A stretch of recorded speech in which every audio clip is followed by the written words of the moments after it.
Welcome back to my channel. मैं सुजाता जौहरी आप लोगों का अपने यूट्यूब चैनल पर स्वागत करती हूँ। तो आइए इस वीडियो में आज हम लोग जानते हैं कि जो संकष्टी चतुर्थी जो पड़ती है प्रत्येक महीने में, तो प्रत्येक महीने में जो कृष्ण पक्ष की संकष्टी चतुर्थी पड़ती है उसे सभी लोग व्रत करते हैं। तो जैसे कि सभी लोग नहीं व्रत करते हैं, सभी लोग व्रत बहुत जगह जैसे कि होता है ये व्रत, बहुत लोग जैसे पुत्र प्राप्ति की कामना से इस व्रत को करते हैं। और फिर बहुत से लोग जैसे कि पुत्र के ऊपर कोई संकट हो तो उसके लिए करते हैं, तो ये व्रत को किया जाता है। तो साल 2026 में जो है अधिक मास लग गया है, तो ये जो कल बुधवार के दिन 3 जून को जो संकष्टी चतुर्थी पड़ने वाली है ये अधिक मास की है। तो इसकी कथा भी कुछ अलग है, जिसकी कथा का वीडियो मैं अभी आप लोगों के लिए तैयार करूंगी, क्योंकि कल ही संकष्टी है।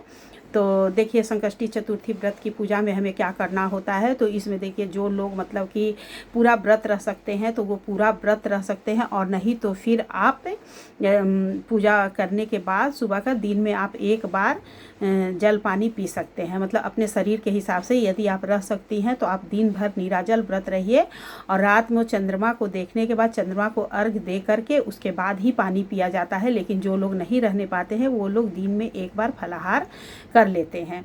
तो जिनकी जैसी सामर्थ्यता होगी वैसा करिएगा।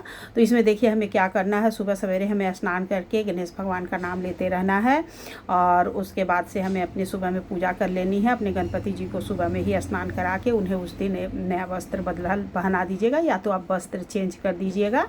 जैसे कि 2 वस्त्र होगा तो एक वस्त्र खोल के रखी होंगी तो उसको ही पहना दीजिएगा। जनेऊ लेकिन उनका नया चेंज करिएगा।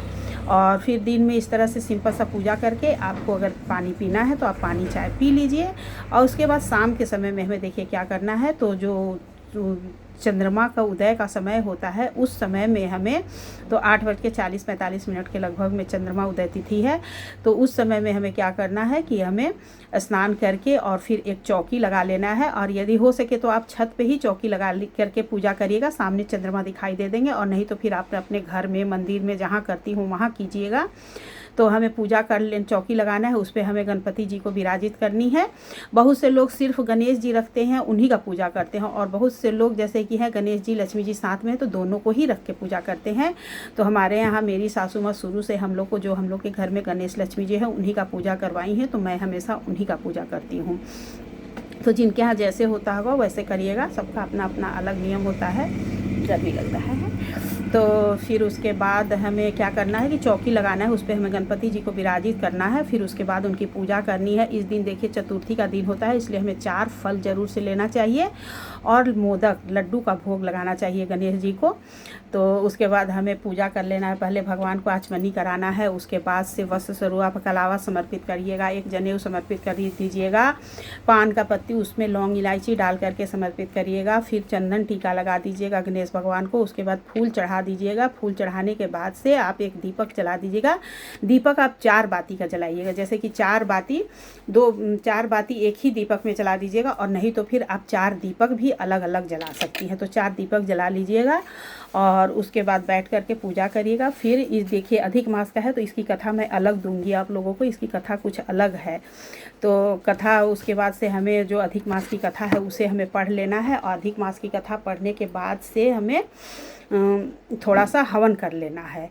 तो हवन करने के बाद फिर हमें आरती करनी है गणपति जी की, और आरती करने के बाद से आप यदि चंद्रमा निकल गए हैं तो आप चंद्रमा को भी दूध से अर्घ दे दीजिएगा, और उसके बाद उन्हें भी कपूर से आरती कर दीजिएगा।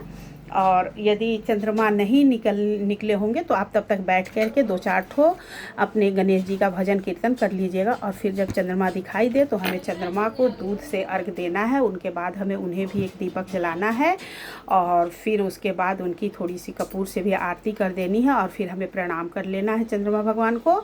और उसके बाद हमें जो है कि अपना व्रत तोड़ना है। फिर हमें प्रणाम करके अपने घर में जो आपसे बुजुर्ग बड़े होंगे उन्हें प्रणाम कर लीजिएगा। उसके बाद से अपना व्रत फल खा करके तोड़िएगा। इसमें फलाहार ही किया जाता है, अन्न का सेवन नहीं किया जाता है। तो दोस्तों यदि आप लोगों को मेरा वीडियो अच्छा लगा हो तो मेरे वीडियो को लाइक कर दीजिएगा, शेयर कर दीजिएगा एवं कमेंट कर दीजिएगा। तो सभी को संकष्टी चतुर्थी की ढेर सारी शुभकामनाएं। तो साल 2026 में जो अधिक मास की संकष्टी चतुर्थी पड़ रही है वो 3 जून को पड़ रही है, दिन बुधवार पड़ रहा है। तो सभी को नमस्कार, और मैं आप लोगों को अपना वीडियो देती हूँ जो कि व्रत कथा का, अधिक मास का व्रत कथा का।